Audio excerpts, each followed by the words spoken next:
안녕하십니까? 지금보다 훨씬 수준이 높은 몸의 건강을 원하십니까? 혹은 정신이 예전 젊은 시절처럼 맑아지고 싶으십니까?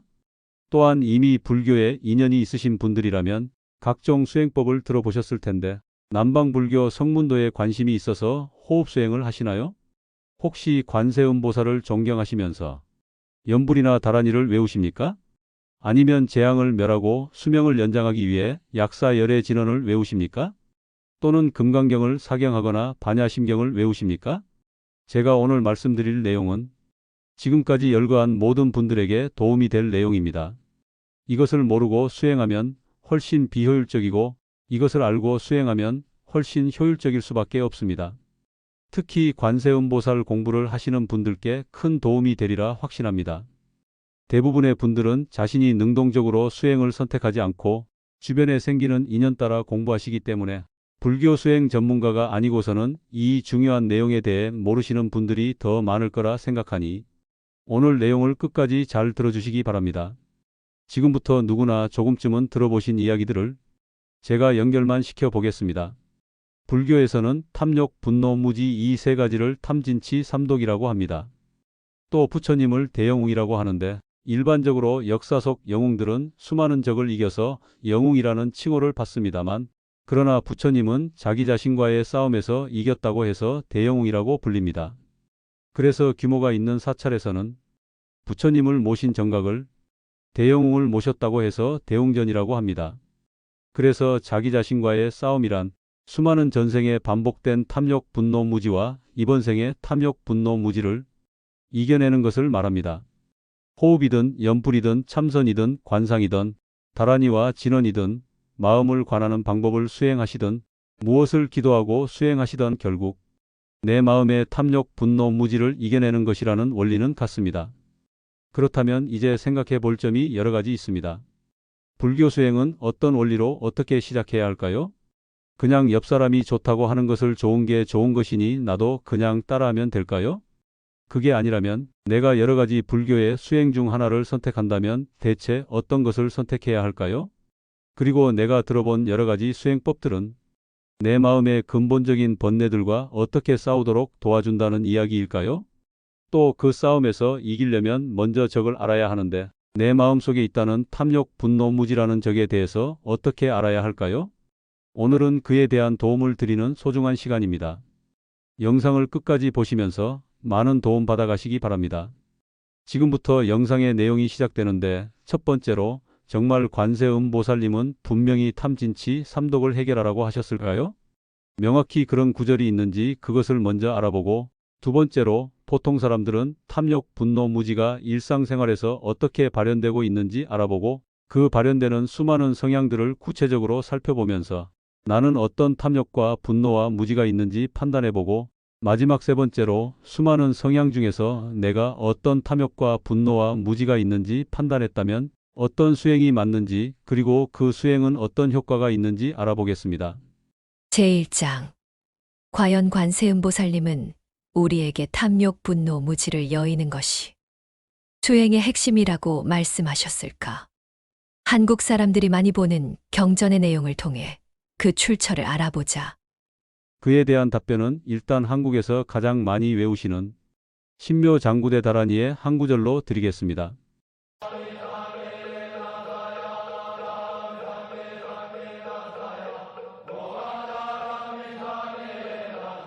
이제 이 부분을 산스크리트어 버전으로 들어보시고 해설을 이어가겠습니다. 라가비상비나샤야, 드웨사비상비나샤야, 모하잘라비상비나샤야, 훌루훌루말라, 쿨루훌루하레, 빠드마나마 사라사라 시리시리스루스루. 보시다시피 띄어쓰기와 발음이 차이가 있지요. 한글 천수경에 실린 신묘장구대 다란이는 사실 산스크리트어를 중국에서 중국어 발음으로 음차하고 그 중국어를 다시 한글로 변환한 것이라 띄어쓰기와 발음이 원래 다란이와 차이가 있습니다. 물론 다란이는 발음보다는 어떤 마음을 담아서 외우느냐가 핵심입니다. 그런데 미륵보살님의 말씀에 따르면 다란이는 의미를 알고 외우는 방법인 유분별영상소현자기의 방법과 의미를 모르고 외우는 무분별영상소현자기의 방법이 있습니다.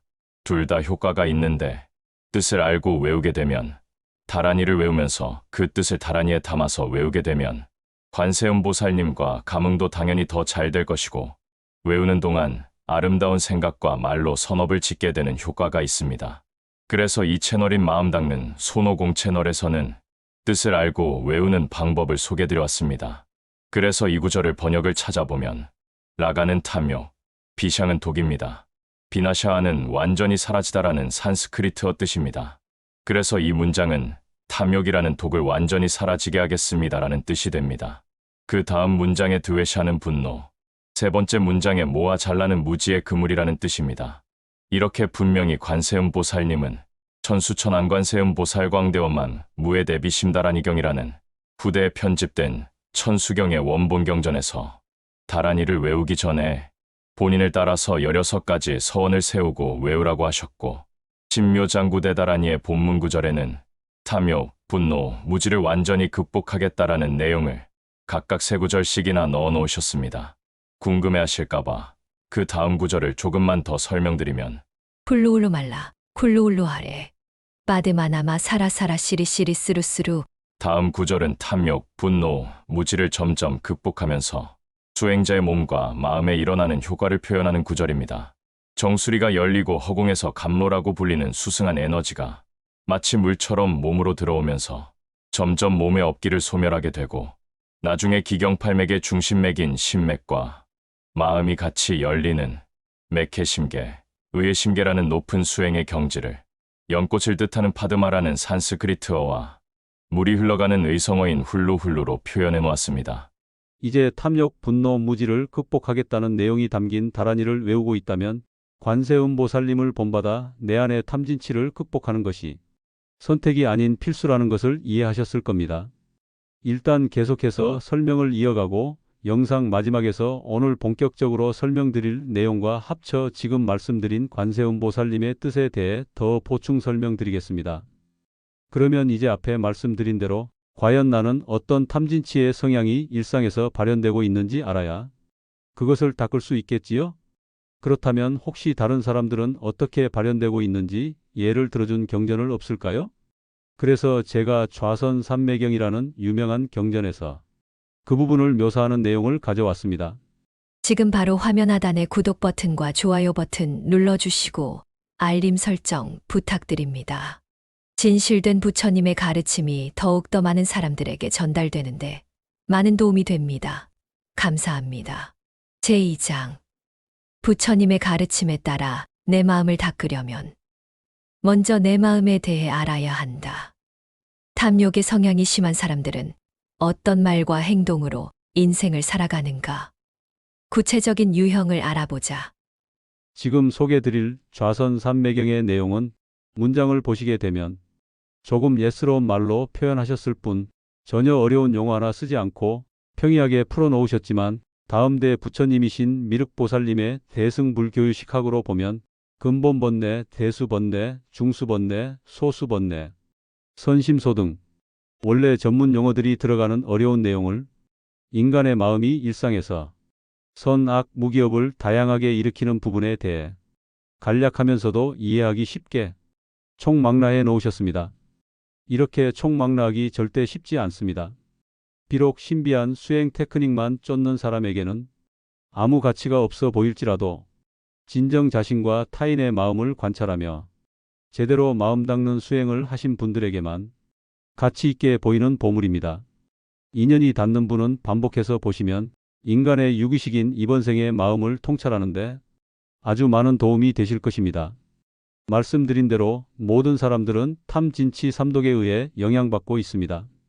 이번 생에 불교 수행을 조금이라도 하겠다는 목표를 세운 수행자는 이제 자기 스스로를 지속적으로 관찰하여 자신이 어떤 성향이 강한 사람인가를 파악해서 알맞는 수행법을 선택해야 합니다. 그래서 좌선 삼매경에서는 그 3가지 유형으로 구분해서 예를 들어 설명하시는데 거의 모든 사람이 이 범위에 해당된다고 생각하시면 됩니다. 쭉 한번 보시면서 자신이 이 중에 어떤 유형에 가깝다고 생각하시는지 판단해 보시기 바랍니다. 자기 자신이 어떤 성향의 마음이 강한 사람인지 알아야 그에 따라 수행법에서 무엇을 주로 해야 하는지 결정됩니다. 그런데 탐욕, 분노, 무지의 성향을 설명한다고 해서 자기 마음의 번뇌는 무조건 단점만 있는 것이 아닙니다. 오히려 그 번뇌로 인해 발휘되는 장점도 있습니다. 그래서 세상을 살아가는데 필요한 장점이 발휘되는 부분도 나오니 나는 어떤 장점이 있는지 파악하는 데도 도움이 됩니다. 하지만 세상을 벗어나 남다른 성취를 이룰 사람은 더 높은 수준의 마음 수행인 잠재의식과 무의식을 닦기 위해 어차피 더 낮은 표면의식 수준의 마음의 번뇌를 모두 떠나야 하기 때문에 지금부터 열거해 드릴 모든 장단점들을 모두 넘어가야 합니다. 탐진치 세 가지 중 먼저 욕망이 많은 사람들의 장단점의 유형을 설명합니다. 좌선 삼매경 구마라집 번역. 어떻게 수행을 하고자 하는 사람이 일생 동안 지은 생각과 말과 행동의 현상을 관찰하는가? 음욕의 모습이 많으면 사람 됨됨이가 경솔해서 많은 처첩을 거느리고 말도 많고 미기도 잘하며 안색이 온화하고 명랑하며 언어가 쉽고 편하며 성냄과 원망함이 적고 또 근심과 걱정도 적다. 음욕이라고 하지만 특별히 이성만 말한다기보다는 재물, 명예, 이성, 음식, 수명 등 오욕락 전체를 말한다고 보시면 됩니다. 전우주는 욕계, 색계, 무색계로 되어 있는데 그런데 이 지구는 욕계인 인간계입니다. 욕계라고 부르는 이유는 욕망의 세계라는 뜻인데 그중 가장 큰 욕망은 남성과 여성의 욕망입니다. 인간계 위에 욕계의 천상도 6개나 있는데 위로 올라갈수록 그 세계의 중생은 이성에 대한 성욕이 옅어지는 세계라고 합니다.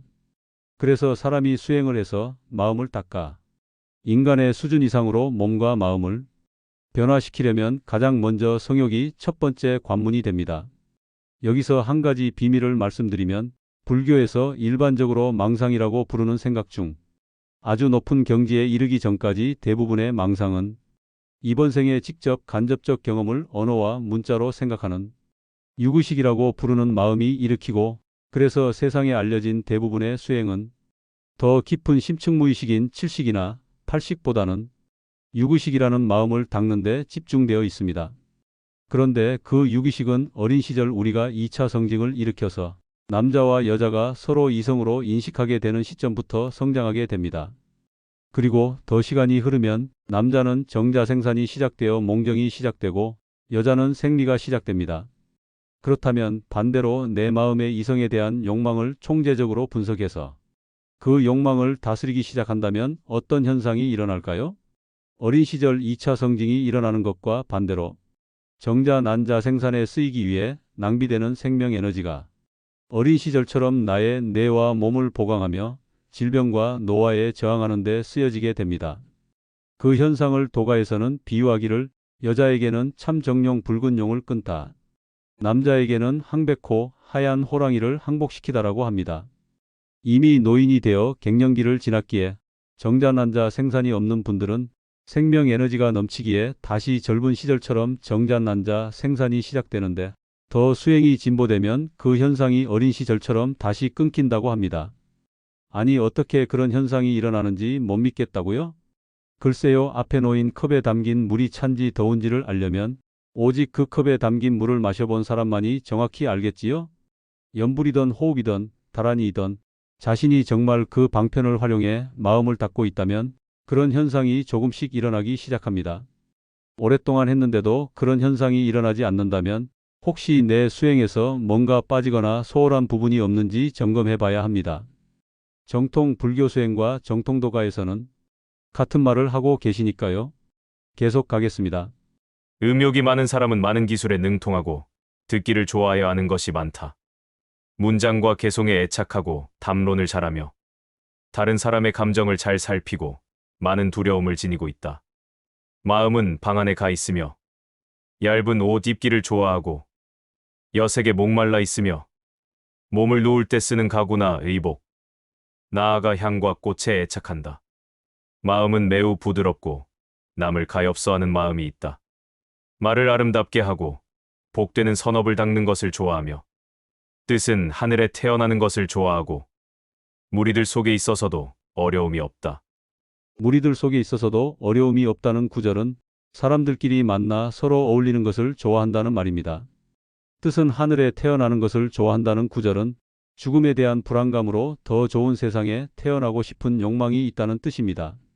사람이 노후에 종교를 가지는 이유 중 가장 큰 이유는 죽음에 대한 불안감입니다. 그래서 그 교리가 탄탄하든 부실하든 진짜든 가짜이든 대부분의 종교 단체에서 공통적으로 사람들에게 제시하는 바는 자신의 종교를 믿으면 임종 후 훨씬 행복한 천국이나 천상에 간다는 것입니다. 저는 그중 제 기준에서 교리가 탄탄하고 믿을 만하다고 생각하기에 부처님의 가르침을 추천하고 있습니다. 계속 가겠습니다. 사람의 좋고 나쁨을 구별하고 부녀자를 신임하며 욕망의 불길이 활을 타올라 마음에 후회와 변화가 많다. 스스로 몸을 장식하는 것을 기뻐하고 그림, 감상하기를 좋아한다. 자신의 물건은 매우 아끼며 요행으로 남의 재물을 얻으려고 한다. 친구 맺는 것을 좋아하고 혼자 있는 것을 기뻐하지 않는다. 시류를 쫓아 머무는 것을 즐겨 집착하며 유행에 민감하여 상대적 우월감과 열등감에 마음이 많이 동요된다는 의미입니다.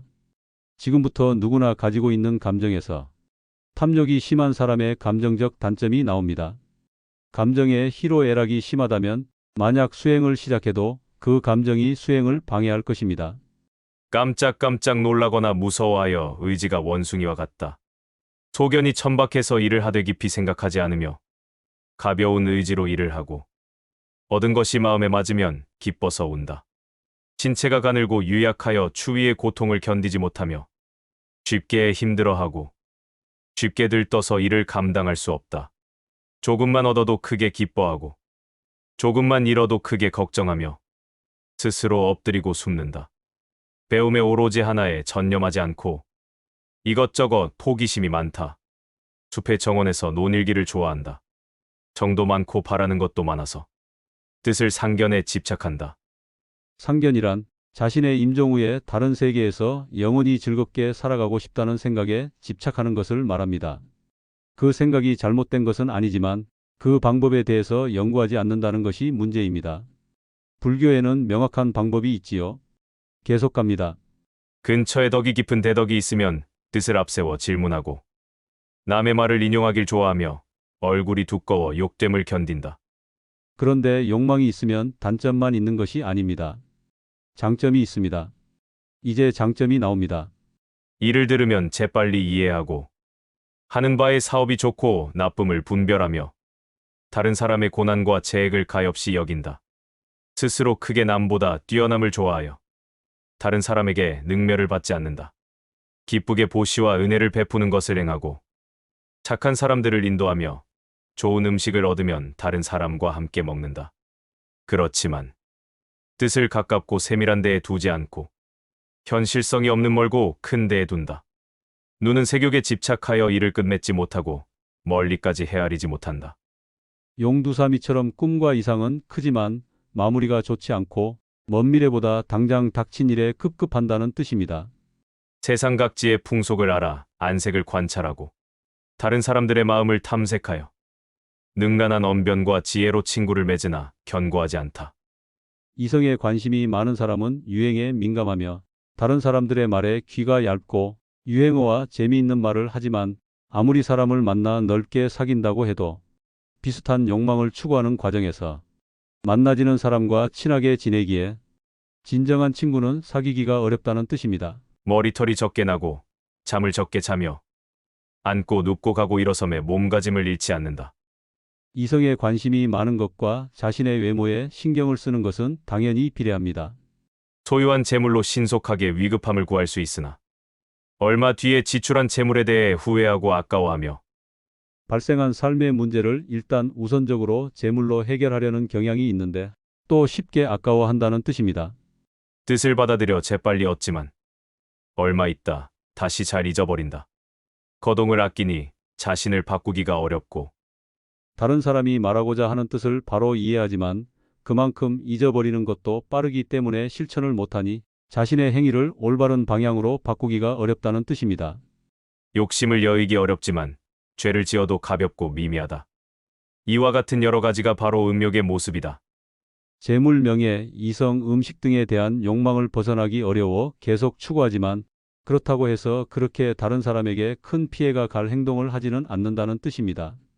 다음 단락에는 성냄의 성향을 가진 사람이 나오는데 그런 사람들은 분노가 커서 그만큼 큰 죄를 지을 확률이 높습니다. 다시 한번 말씀드리지만 부처님의 말씀에 따르면 인간계는 전 우주에서 욕계, 색계, 무색계 중에 욕계에 해당하고 욕계의 모든 중생은 무의식이든 의식적이든 이성에 대한 욕망에 집착합니다. 그리고 감정도 편중되지 않고 희노애락이 골고루 있습니다. 그러니 지금까지 언급드린 성향은 사실 인간 누구에게나 해당합니다. 그런데 지금부터 좀 다른 성향을 설명합니다. 제3장. 부처님의 가르침에 따라 나는 어떤 탐진치가 있는지 알아보기.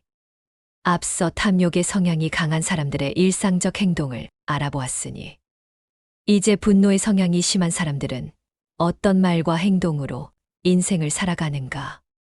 구체적인 유형을 알아보자. 성난 사람의 모습은 근심과 고뇌가 많고 갑자기 난폭해지며 분노를 품고 몸과 입이 거칠고 사나우며 능히 고통을 참되 참을 수 없는 일에 부딪히면 그럴 수가 없다. 근심이 많고 기쁨이 적으니 능히 커다란 잘못을 범할 수 있으며 가엾게 여기는 마음이 없어서 싸우고 다투기를 좋아한다. 여러분, 분노에 대해서 생각해 보신 적이 있으십니까? 사실 쉽게 말해서 저 사람은 화가 많은 사람이야 라고 말할 때도 있지만 사람의 분노에도 종류가 있어 최소 3가지 의미가 있습니다. 첫 번째 분노 유형은 불만족입니다. 방금 음욕에 대한 성향을 설명하는 앞부분에서 이 경전에서는 음욕이라고 했지만 특별히 이성만 말한다기보다는 재물, 명예, 이성, 음식, 수명 등 오욕락을 말한다고 보시면 됩니다. 전우주는 욕계, 색계, 무색계로 되어 있는데 그런데 이 지구는 욕계인 인간계입니다. 그래서 그 오욕락을 이루지 못했을 때 일어나는 분노가 있습니다. 그 이루지 못한 것들에 대해 계속 더 이루고 싶어 하기에 일어나는 결핍감에 의해 일어나는 불만족을 분노라고도 합니다.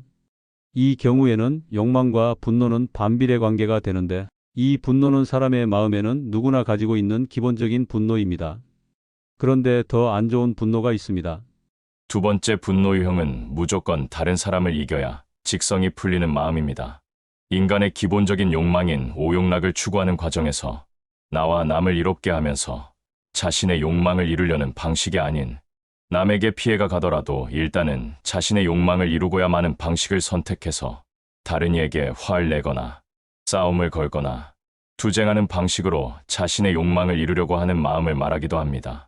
사람들 뒤에서 분노를 추구한다면 타인에게 하는 거짓말이나 이간질로 분노를 표현하게 되겠지요? 세 번째 분노 유형은 자신만의 정의감에서 우러나오는 분노입니다.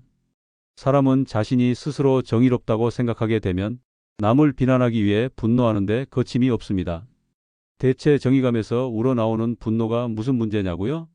당연히 정의감 자체에는 문제가 없습니다만 사실 학교만 벗어나면 수많은 이해관계가 복잡하게 얽혀 세상도 복잡하게 돌아가기 그지없습니다. 그래서 세상에서의 문제는 만일 A라는 단체와 B라는 단체가 갈등이 있다고 하면 A는 보통 B가 정의롭지 않고 부도덕하다고 말하고 B도 보통 A가 정의롭지 않고 부도덕하다고 하는 경우가 많습니다. 그런데 이 경우는 실제 당사자 A, B가 아닌 주변 사람은 정확한 사정을 알지 못한 채 자신과 친한 사람의 말이나 글만 보고 들은 상황에서 상대를 정의롭지 않다고 여기는 경우가 적지 않습니다. 수천 년이 된 인류 역사를 돌아보면 이 세 번째 잘못된 정의감 때문에 일어난 갈등이 부딪혀 큰 문제가 생기는 경우가 많습니다. 그런데 이렇게 정의감에 휩쓸리는 분노에 대해 생각해 볼 점이 있습니다. 세상의 어떤 분야이든 그 분야에 아예 모르는 사람이 80%이고 그 분야에 관련 있는 사람도 80%는 평생 초보 상태에 머무른다고 합니다. 즉 세상의 어떤 분야이든 그 분야에 대한 의견을 불특정 다수의 대중에게 물어본다면 약간의 상식 또는 초보적인 지식이나 왜곡된 지식만 난무하지 그 분야의 본질이나 우여곡절을 제대로 아는 사람은 언제나 소수에 속합니다. 그렇지만 신기하게도 어느 분야에서나 제대로 잘 알지 못하면서도 어디서 주변에서 조금씩 들은 말만 가지고도 그 분야에 대해 옳다, 그러다 같은 자신의 주관적인 판단이 아주 강한 사람들이 있습니다. 그 주관적인 판단이 바로 잘못된 정의감으로 인한 분노의 시작이 됩니다. 분노의 대상이 그 어떤 무엇이 되었던 제대로 잘 알지 못하면서 어디선가 들은 말로 인해 내 안에서 일어나는 분노는 아무리 정의로운 생각이라고 합리화해도 사실은 허상입니다. 그리고 허상을 기반으로 한 모든 생각은 망상입니다. 곰곰이 생각해보아 올바른 판단을 위한 근거가 조금이라도 부족하다면 세상을 있는 그대로 바라만 보시고 섣불리 옳다 그르다 판단하지 마시길 바랍니다. 전후관계를 스스로 직접 보거나 알지 못한 상태에서 다른 사람의 말만 믿고 판단한다면 그냥 다른 사람들의 분노에 휩쓸려 다닐 뿐입니다. 그러면 사람들 뒤에서 숨어 분노를 조장하는 정보만을 흘리면서 여러분이 분노하길 바라고 여러분의 분노로 인해 반사의 이익을 얻는 사람들에게 여러분은 노란하게 됩니다. 그래서 불교에서는 모든 사람은 결국 이러한 무지 속에 있기 때문에 우주와 세상의 모든 진리를 구하는 방법에 대해 간접 경험에 의존하지 않고 자신이 직접 통찰하고 진실을 알아내기 위해서 힘들고 어렵고 오래 걸리더라도 어떻게든 깊은 선정에 들어 그 선정을 통해 눈, 귀, 코, 혀, 몸 같은 인간의 감각기관을 넘어서 세상의 본질을 직접 인지할 수 있는 초월적인 지혜를 반드시 개발하라고 하는 것입니다. 그것을 불교의 모든 기본 수행 원리를 요약한 37조 도품 중에 현대에는 거의 잊혀져 가고 있는 신통을 개발하는 4가지 수행 방법인 사신족이라고 합니다. 이렇게 알물 추구하는 불교에는 지식도 많고 지혜도 많은데 그 지혜의 가장 윗단계만 아주 유명해서 신통이나 반야나 안역다라 삼막삼볼이라고 부를 뿐 부처님의 가르침 안에는 우리가 추구해야 하는 지혜들이 많습니다. 잘 모르는 것에 대해 점점 알게 되는 상태를 추구하는 것이 무지를 극복하는 불교 수행의 본질입니다. 그래서 우선 세상의 진리에 대해 사람이 직접 알기는 어려우니 일단 부처님의 가르침에 의해 세상을 바라보는 눈이 바뀌어야 합니다. 그것을 불교에서는 정견을 확립한다고 합니다. 지금 여러분은 이 좌선 삼매경을 통해 정견을 확립하고 계신 것입니다. 부처님은 일체 중생에게 자비를 베푸셨기 때문에 자상하게 이론적인 해설도 하고 수행 지도도 하시지만 어느 경전에 보면 천상과 지옥이라는 장소가 정말 있느냐고 부처님께 물어보는 사람에게 이렇게 말씀하셨다고 합니다. 그 내용을 쉬운 말로 풀어드리면 내가 어떻게 말하든 그것은 당신이 아닌 내가 아는 것이다. 그래서 내가 답변을 한다고 해도 내가 말한 진실은 당신이 직접 알아낸 것이 아니기 때문에 앞으로도 계속 내 말을 믿거나 안 믿거나 하는 문제에서 벗어날 수가 없다. 직접 알 수 있는 방법을 알려줄 테니 스스로 수행을 통해 직접 볼 수 있는 능력을 갖춰 직접 보고 판단하여라. 그래서 결국 불교에 아무리 많은 경전이 있다고 해도 결국 그 경전이 존재하는 목적은 부처님이 알려주신 수행을 통해 결국 무지를 깨고 스스로 알 수 있는 지혜를 얻는 것을 위해 존재한다고 봐도 과언이 아닙니다. 방금까지 제가 말씀드린 분노가 강한 사람은 객관적인 시선에서 과연 어떻게 보일까요? 좌선 삼매경의 내용을 계속 가겠습니다. 먼저 단점을 설명합니다. 분노의 성향이 강한 사람과는 말하기도 어렵고 기뻐하기도 어려우며 다른 사람이 모시기도 어렵고 동의하기도 어렵다. 그의 마음은 종기와 같아서 사람들의 따돌림을 받게 되는 성향을 가지고 있다. 자신의 주관적 생각이 강하여 그 뜻을 항복시킬 수 없다. 집착하고 있는 생각을 금방 움직이기 어려워서 그와는 친해지기도 방해하기도 어렵다. 독을 마시고도 토하기 어려우며 다른 사람에게 비방을 받으면 잊지 않는다. 그러나 성냄의 성향을 가진 사람은 자존심이 세기 때문에 세상을 살아가는데 장점도 있습니다. 이제 장점을 설명합니다. 다재다능하고 기교가 많으며 마음이 게으름에 빠지지 않아서 일을 처리하는 것이 신속하다. 바라는 것이 있어도 말하지 않으며 뜻이 깊어 알기가 어렵다. 성냄의 성향을 가진 사람은 다른 사람을 부정적으로 보기 때문에 속을 잘 털어놓지 않는다는 뜻입니다. 은혜를 입으면 능히 보답하며 능히 대중을 모아서는 자신을 꺾고 남을 섬김으로 방해할 수 없다. 남에 대한 분노가 많다면 그만큼 자기에게 베푼 사람에게 또 고마워하는 마음도 많습니다. 동전의 양면이니까요. 능히 일을 마칠 수 있어서 일을 힘들게 하여 난처하게 할 수 없으며 두려워하거나 어려워하는 바가 적으니 비유컨대 사자를 굴복시킬 수 없는 것과 같다. 하나에 나아가되 돌아가지 아니하고 직접 만들고 곧바로 나아간다. 기억하여 잊지 않고 충분히 생각하며 외우고 익혀서 기억한다. 능히 많은 보시를 하되 작은 이익을 회피하지 않는다. 방금까지는 성냄의 성향을 가진 사람의 장점만 설명했다면 이제 장단점이 공존하는 부분을 함께 설명하십니다. 스승이 되면 근기가 날카롭고 욕망을 여의어 홀로 거주하며 음욕이 적고 마음으로는 항상 자신이 남보다 뛰어남을 생각하되 단견에 빠진다. 단견에 빠진다는 뜻은 세상과 남에 대한 분노가 많다면 부정적이라는 뜻이기에 그 사람에게는 죽음 이후에 아무것도 없이 끝이었으면 좋겠다는 생각이 잠재한다는 뜻입니다. 눈은 항상 주변을 나쁘게 보나 진실하게 말을 하고 이를 설명하는 것이 분명하다. 하지만 가까운 것이 적고 일에 굳게 집착하며 굳게 기억하여 잊지 않는다. 체력이 좋고 어깨와 가슴이 예쁘고 크며 이마가 넓고 머릿결이 가지런하다. 심지가 굳어서 굴복하기 어렵고 빨리 얻고 쉽게 잊어버리지 않는다. 스스로 욕망을 여일 수 있지만 무거운 죄를 즐겨 짓기도 한다. 이와 같은 여러 가지가 성냄의 모습이다.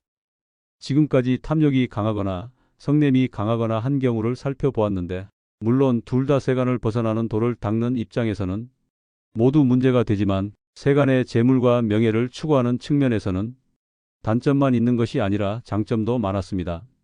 그런데 다음 단락부터 설명하는 어리석음의 성향이 강한 경우는 모든 경우에 장점은 극히 적고 단점이 대부분임을 알 수 있습니다. 영상을 여기까지 보신 분들 중에 초보분들은 생소해서 이탈하고 싶으실 것이고 다른 분들은 업장 때문에 졸리거나 혹은 대체 이걸 내가 알아서 무슨 소용이 있는가 생각되실 분들이 계실 텐데 이 영상의 원고는 요즘 유행하듯이 챗GPT 같은 AI를 써서 순식간에 찍어낸 원고가 아니라 여러분에게 제가 공부해온 모든 것을 본질을 흐리지 않으면서도 최대한 쉽게 설명드리기 위해서 제가 수없이 고민하고 고치고 또 고치면서 일일이 직접 쓴 원고입니다. 영상 곳곳에는 스스로도 조금씩 수행하면서 불교 경전 수십 권 이상을 10년 이상 읽지 않으면 알 수 없는 비밀들이 가득합니다. 그러니 생소하거나 반발심이 조금 들더라도 계속 보시면서 이런 기회를 놓치지 마시기 바랍니다. 지금 보시는 부분들이 하나하나 모여 영상 뒷부분에서 정리됩니다. 제4장. 부처님의 가르침에 따라 나는 어떤 탐진치가 있는지 알아보기. 어리석음의 성향이 심한 사람들은 어떤 말과 행동으로 인생을 살아가는가. 구체적인 유형을 알아보자. 역시 부처님께서 모든 문제의 원인은 무지라고 하셨듯이 어리석음의 성향이 강한 사람이 가장 큰 문제입니다. 많지 않은 제 경험상에도 진정 어리석은 사람은 자신이 어리석은지 모르기 때문에 오히려 자신의 잘못된 생각이 맞다고 생각하면서 계속 자신의 생각대로 주변을 운전하려는 경향이 있었습니다. 속된 말로 이런 말이 있지요? 무식한 자가 신념을 가진 것이 가장 무섭다. 라고요. 이제부터 어리석음의 성향을 가진 사람의 설명이 시작됩니다. 어리석은 사람의 모습은 의심과 후회가 많고 게을러서 무견에 떨어진다. 욕망이 강하거나 분노가 강하거나 앞에 두 가지 유형에서는 그래도 자신의 가치관이 어느 정도 있었지만 여기서 무견이라고 함은 어리석은 성향의 사람은 인생의 중요한 문제에 대해서 진지하게 생각해 보지 않아서 정해진 아무 생각이나 계획이 없다는 것입니다. 스스로 만족하여 굽히기 어렵고 교만하여 받아들이기 어려우며 믿어야 할 것은 믿지 않고 믿어서는 안 되는 것을 믿는다. 공경할 줄 몰라 아무 곳이나 믿고 따르며 많은 스승에게 가볍고 성급하게 대하며 수치심도 없이 당돌하다. 일을 하는 데는 깊은 사려가 없고 가르침에 거슬러서 매우 허둥거린다. 친구를 가리지 않고 자기를 꾸미지도 않으며 종교나 수행에서도 올바른 방법보다는 잘못된 외도를 섬기기 좋아하고 선악을 구별하지 않는다. 어렵게 받아들이고 쉽게 잊으며 근기가 둔하고 게으르다. 다른 사람에게 베푸는 보시행을 비방하고 불쌍한 사람을 보면 가엾이 여기는 마음이 없으며 부처님의 올바른 가르침을 파괴하려 하고 지금 당장 쉽고 빠르지만 후에 문제가 생길 만한 일에 맞닥뜨려도 깨닫지 못한다. 인상이 강하지 않아 성난 눈으로는 보이지 않지만 마음속에 지혜와 책략이 없다. 인생에서 바라는 희망사항은 많으나 올바른 방법을 만나도 의심이 많고 믿음이 적다. 좋은 사람을 증오하여 죄와 복의 과보를 깨뜨리고 말을 명확히 구별해 잘 말하지 않아서 항상 오해가 많아 잘못을 풀 수가 없다. 가르쳐 깨워주는 것을 받아들이지 않고 사람과 사람 간의 예절을 알지 못해 즐겨 나쁜 말을 한다. 능력이 뛰어나지 않아 남에게 불임을 당하면서도 두려워해야 할 곳에서 두려워하지 않으며 즐거워해야 할 곳에서 근심하고 근심해야 할 곳에서 기뻐하며 슬퍼해야 할 곳에서 도리어 웃고 웃어야 할 곳에서 도리어 슬퍼한다. 여러 가지 욕망의 맛을 구별하지 못하고 마음을 통제하지 못하고 스스로의 힘으로 욕심을 여의기가 어려우며 죄를 짓는 것이 깊고 무겁다. 이와 같은 여러 가지가 어리석음의 모습이다. 그래서 부처님이 보기엔 중생들은 스스로 전도되었다라는 표현을 하시는데 그 말을 쉽게 풀어보면 일체 중생은 모두 무지에 의해 고통받지만 특히 어리석은 사람일수록 자신도 모르게 유익함과 불유익함을 거꾸로 생각한다는 뜻입니다. 그러면 노력할수록 원하는 반대의 결과만 가져옵니다. 그래서 모든 불보살님들은 중생들이 너무나 불쌍하다고 하시는 것입니다. 이제 다음에 시작되는 5장이 끝나면 마지막 6장이 오늘의 하이라이트입니다. 제5장 부처님의 가르침에 따라 보통 사람들의 탐진치를 살펴보았고 그에 비추어 나는 어떤 성향이 있는지 살펴보았다. 그렇다면 나는 어떤 수행법을 어떻게 선택해야 하는가? 일단 좌선 3배경 본문부터 보시고 제 해설을 들으시겠습니다. 만일 음욕이 많은 사람이라면 욕망을 여의게 하는 부정의 법문으로 그 마음을 다스리고 만일 성냄이 많은 사람이라면 다른 생명체에 대한 자비심을 배양하는 자비심의 법문으로 그 마음을 다스리며 만일 어리석음이 많은 사람이라면 원인과 조건에 의해 논리적으로 근거에 기반해서 인연의 이치를 사유하고 관찰하는 연기관 법문으로 그 마음을 다스리고 만일 생각하여 지각이 많은 사람이라면 생각을 쉬는 법문으로 그 마음을 다스리며 생각을 쉬는 법문은 주로 호흡 수행을 말합니다. 마음과 호흡을 합쳐서 호흡과 생각을 같이 멈추는 방법입니다.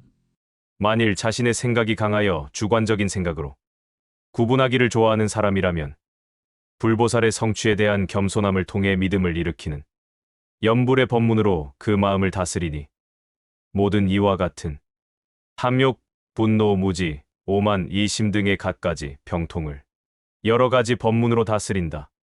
의사가 병의 증세에 따라 수술을 할지 말지 무슨 약을 써야 할지 결정하듯이 불교 수행도 마찬가지입니다. 그래서 부처님의 다른 이름을 대의왕이라고 합니다.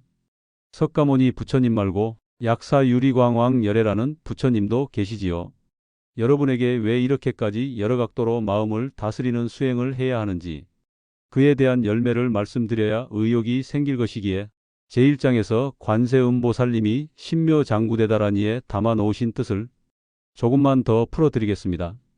탐진치를 극복하면 발바닥에서 인간의 몸에 잠재되어 있던 생명 에너지가 회복되면서 마침내 정수리는 물론 정수리 위 허공에 숨겨진 비밀의 문인 범혈륜이 열리게 되고 그곳으로부터 마치 감노수라고 부르는 물처럼 허공에서 수승한 에너지가 신체 내부로 들어와 좌우중 산맥이나 기경팔맥이라고 부르는 신체에 숨겨진 기맥을 채우게 되고 마침내 심장의 맥이 8장의 연꽃잎이 벌어지는 것처럼 열리면 마음이 열려 도의 경지에 들어가게 된다는 뜻인데 관세음보살님만 그런 말씀하시는 게 아닙니다. 태극권을 개발한 정통 도가의 장산봉도인도 무군수라는 기록에서 같은 비유를 하시는데 마치 땅에 뿌리를 둔 나무처럼 수행으로 다시 태어나는 인간의 생명의 뿌리는 허공에 있고 그곳에서 에너지가 들어온다고 하십니다. 또한 지금 보시는 약사유리광 열애의 탱화를 보면 아시겠지만 해탈과 깨달음 이전에 먼저 내 몸과 마음의 병을 치료하고 건강하게 되면 발바닥에서 생명의 원기 삼매 진화가 발동되며 그런 과정으로 기경팔맥이 타통이 되고 그러면 마음의 눈이 열리게 되어 내 몸 내가 온통 청색으로 보인다는 수행의 경지를 탱화로 나타냅니다. 그래서 약사 열애의 손바닥과 발바닥은 붉은색이고 몸은 청색입니다. 부처님의 가르침을 연구해서 진짜 생로병사를 극복해 나가는 정통 불교 수행의 체계를 아는 사람만 그 탱화의 의미를 알 수 있지요. 그러나 지금까지 설명드린 이 모든 신비한 현상은 결국 내 마음의 탐진치를 조금씩 극복해 나가면서 그로 인해 마음이 인간의 경계를 벗어나면서 자연스럽게 일어나는 현상입니다. 그런데 생각해 볼 점이 있습니다. 우리는 환자이기도 하지만 현재 세상에는 부처님이 안 계신 이상 아직 현대의학의 해결 범위에 들어가지 않는 부분에 관해서는 스스로 의사가 되어야 자기 자신을 치료하겠지요? 마치 의사가 될 사람이 의대에 입학하면 먼저 수많은 의학서적과 이론을 공부하듯이 그래서 부처님의 진리가 담긴 경전 공부는 모든 수행의 시작이 됩니다. 불교 수행은 수많은 수행법의 원리를 파악해서 나에게 적용시키는 과학실험 같은 것이니까요. 그래서 막바로 수행을 시작하는 것보다 먼저 해야 할 일은 천천히 경전 공부를 하면서 자신의 생각과 말과 행동을 통해 스스로를 알아가는 일입니다. 그리고 서서히 자신을 악에서 선으로 바꿔가야 선정이라는 아름답고 신비한 비밀의 문이 나에게 다가오는 것입니다. 제6장. 오늘의 하이라이트. 불교를 접한 지 시간이 지났어도 지금까지 딱 한 가지 수행만을 했거나 또는 앞으로 수행을 시작할 초보자가 반드시 알아야 할 수행 노하우는 무엇인가? 오늘의 하이라이트 시간입니다. 이제 전문적으로 수행을 연구하지 않으면 거의 대부분이 모르고 간과하시는 불교 수행에서 정말 중요한 부분 하나를 짚어드릴까 합니다. 질문 있습니다. 제가 절에 가보면 한 가지 문에만 깊이 들어가라고 하던데 복잡하게 왜 한 가지만 하면 되지? 오문선이라는 5가지 대분류식이나 필요할까요? 모든 법문은 듣는 사람의 상황에 맞춰서 하기 때문에 일반적으로 보통 사람들은 시간이 없거나 의욕이 없어 한 가지 수행도 제대로 못하기 때문에 이것저것 하다가 시간만 낭비하지 않게 하도록 일반 사람에게는 한 가지만 하라고 하는 것입니다. 그런데 전문 수행자는 이야기가 완전 다릅니다. 그래서 이 마음 닦는 손오공 채널은 모든 근기의 사람들에게 도움이 되고자 듣는 사람의 근기와 상관없이 가능한 한 불교 수행의 전체 체계를 설명드리고 있습니다. 오늘은 구체적인 오문선의 수행 내용을 설명하는 시간은 아니기에 방금 설명드린 좌선 삼매경의 오문선 부분만 아셔도 충분히 설명드릴 수 있는 내용입니다. 조금만 설명하고 나서 출세간도를 닦는 대표적인 수행인 부정관과 관세음보살님으로 유명한 자비관 2가지로 예를 들어드리겠습니다.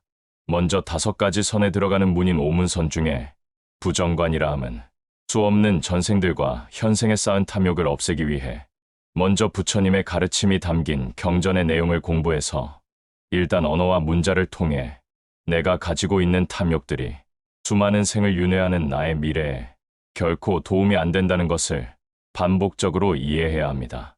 이제 보다 쉬운 설명을 위해 탐욕을 없애기 위한 부처님의 가르침을 공부한 지식을 A라고 하겠습니다.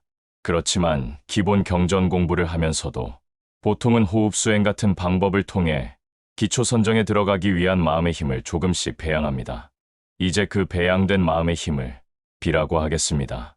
그러면 그때야 비로소 진짜 부정관을 시작할 수 있는데 A와 B가 부정관을 통해 결합되어야 합니다.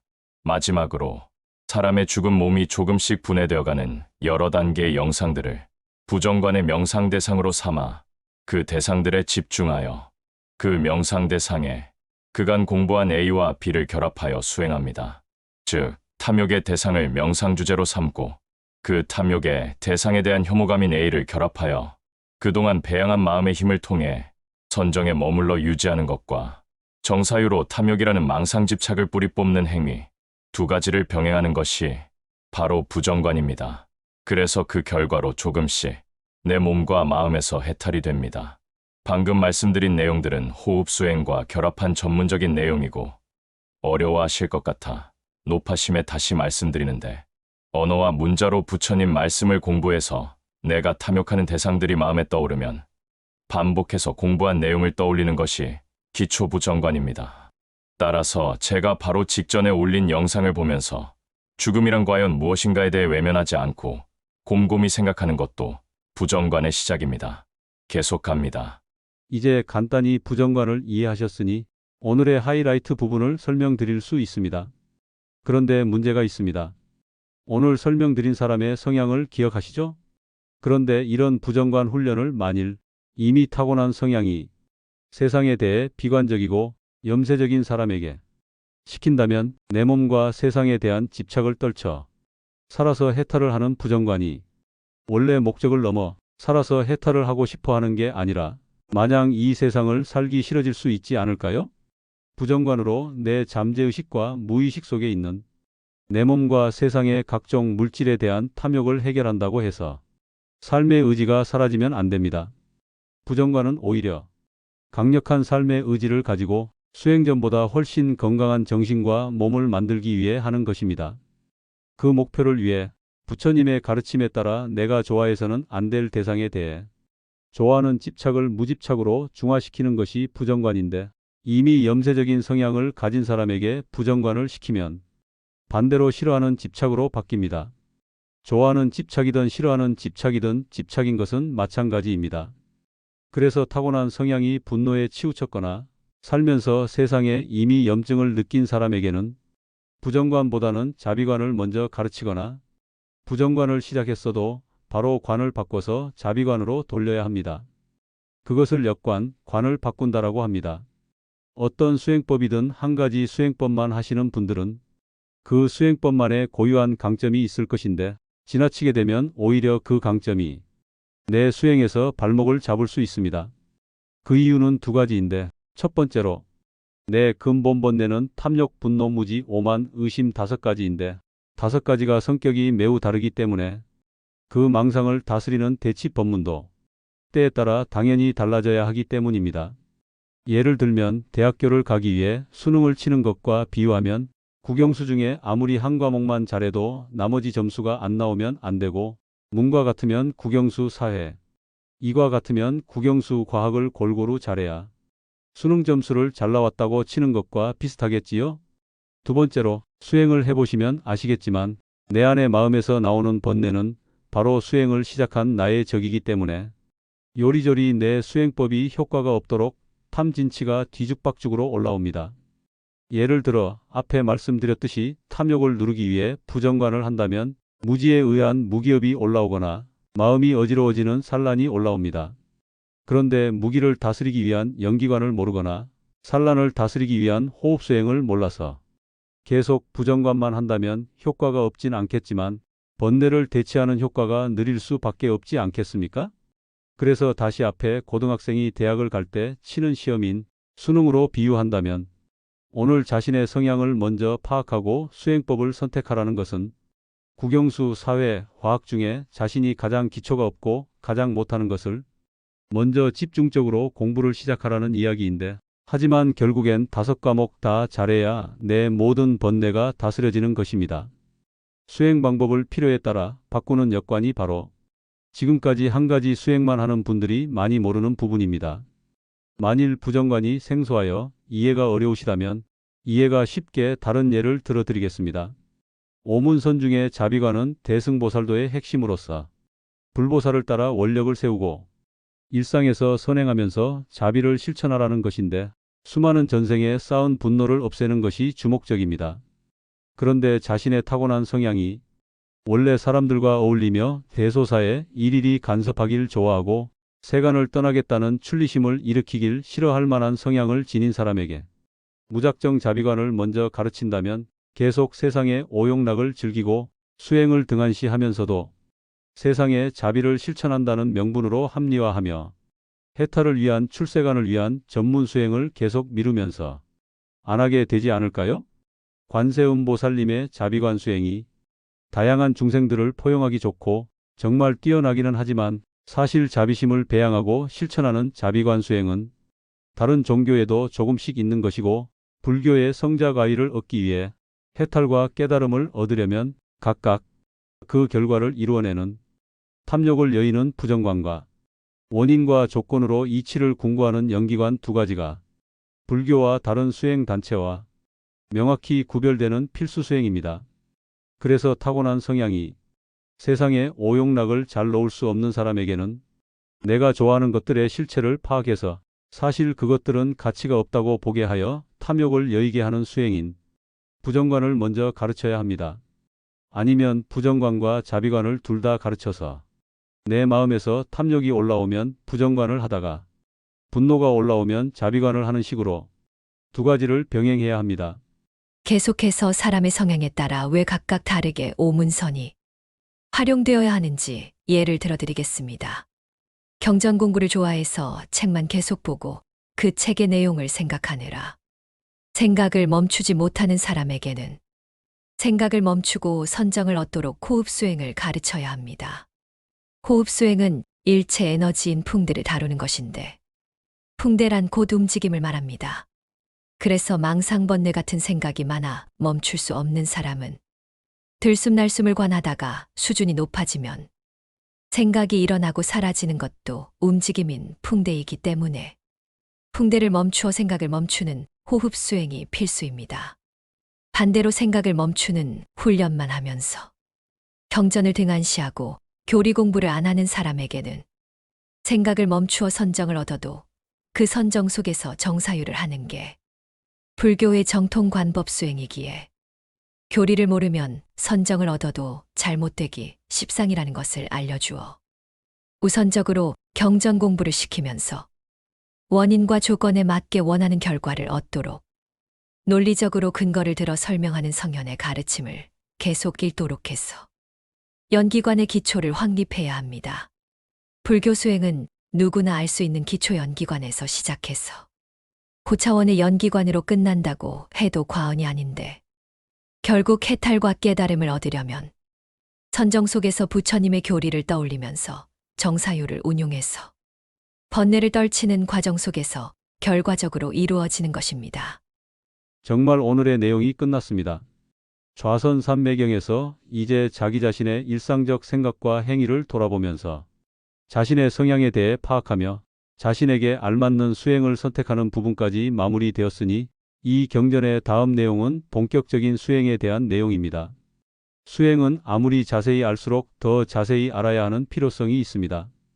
마치 먼 길을 지도에 의지해서 떠나려는 사람처럼 이론만 알아서 그런 길이 있다는 궁금증만 해소할 사람과 실제 그 길을 가려고 하는 사람은 완전 입장이 다릅니다. 아무리 자세한 지도가 있어도 실제 길을 가는 사람에게는 더욱 자세한 내용이 필요하기 때문입니다. 그래서 모든 내용을 조망하는 데는 좋지만 그 내용이 상대적으로 간략한 좌선 삼매경의 오문선 내용을 계속 이어갈지 아예 모든 오문선의 기초는 물론 일체 수행법의 기초 기본이 되는 호흡 수행법을 정말 자세히 나갈지 고민해 보겠습니다. 당연히 다음대 부처님이신 미륵보살님의 법문과 많은 분들이 좋아하시는 관세음보살님에 관한 각종 경전해설도 같이 갑니다. 오늘 이런 내용을 처음 접하시는 분들은 생소하기 때문에 생각이 많이 안 나는 것이 매우 당연합니다. 사실 좌선 삼매경은 경전 중에서 그렇게 길지 않은 경전입니다.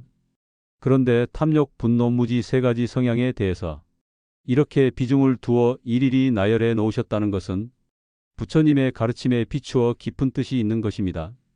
아마 이 영상을 끝까지 보신 분 중에서 이제부터 세상 사람과 나를 바라볼 때 오늘 영상의 세 가지 유형으로 분류한 좌선 삼매경의 내용을 반복해서 보시면서 지금까지 살아오면서 내가 겪었던 사람들의 말과 행위와 그리고 내가 했던 말과 행위를 돌아보시고 다시 나의 행위와 사람들의 행위를 관찰해 보시면 내가 겪고 있는 그 사람 자신도 모르는 그 사람의 반복적 성향을 볼 수 있게 되어 사람 마음의 본질을 꿰뚫는 눈을 얻으실지도 모릅니다. 마음 닦는 손오공 채널은 부처님을 비롯한 성인이 남긴 심신수양의 기록들을 연구하여 본질을 흐리지 않는 선에서 현대인이 이해하기 쉽게끔 실용적인 원리를 정리해서 전달하고 있습니다. 선행하는 사람을 돕는 것도 누구나 지금 당장 할 수 있는 가장 쉬운 선행입니다. 화면 하단의 왼쪽에는 멤버십 가입 버튼이 있고 오른쪽에는 슈퍼생스가 있습니다. 현재 마음 닦는 손오공 채널은 차 한 잔과 식사 한 끼와 책 한 권 등을 멤버십 해주시고 있는 고마운 분들과 가끔 슈퍼생스를 해주시는 고마운 분들 덕분에 운영되고 있습니다. 여러분의 소중한 보시의 공덕이 제 채널의 영상들이 사람들에게 도움이 되는 만큼 인과의 법칙에 의해 여러분의 미래를 밝게 할 것입니다. 감사합니다. 제 채널인 마음 닦는 손오공에 대한 많은 성원 부탁드리겠습니다.